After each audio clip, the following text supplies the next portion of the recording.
So, the 2022 French Grand Prix has just come to a close, and it's going to be another one remembered for a terrible, baffling strategy call from Ferrari. So, it's been a weekend to forget for Ferrari anyway. Charles Leclerc, he did qualify pole and crashed out of the race in a move that he did admit was his mistake. He ended up in the wall and he was out. Later on, you saw Carlos Sainz, who started P19. He was on a recovery and overtaking Checo Perez for P3. You know, he had a lot of pace there as well at that point. He was the fastest man on track, I think. And then the Ferrari radio message comes in, pit, box. Literally, at the time he's about to overtake Checo, and it could be a delayed radio message, but Carlos's reply, that tells me that came in literally as he was going to make a move on Perez. You know, if you've not really watched, you'll probably think this is just a one-off thing. It's not. You look back to Monaco, Charles Leclerc was cost a decent result there, as he was in Silverstone as well, not pitting under the safety car, which left him very vulnerable towards the end of the race.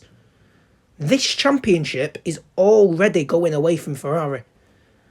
The Red Bull and Max Verstappen partnership is crazily consistent at the minute. They are getting massive results.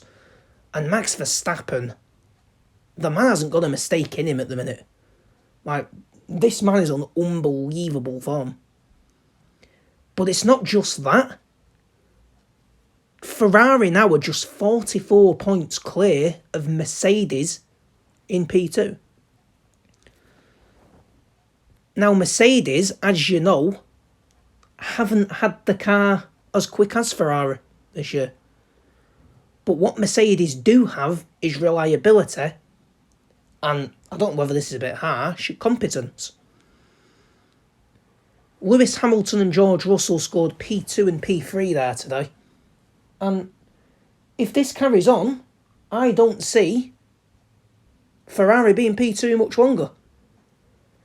I mean, okay, they've had unreliability as well, i.e. Carlos Sainz the other week with the engine. I mean, that was really sad, to be fair, because he was up for a podium there, no doubt about it.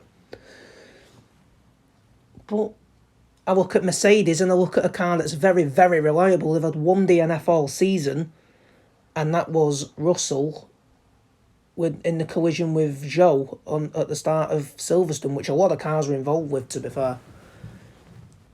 But what do we think? Is this going to be resolved soon?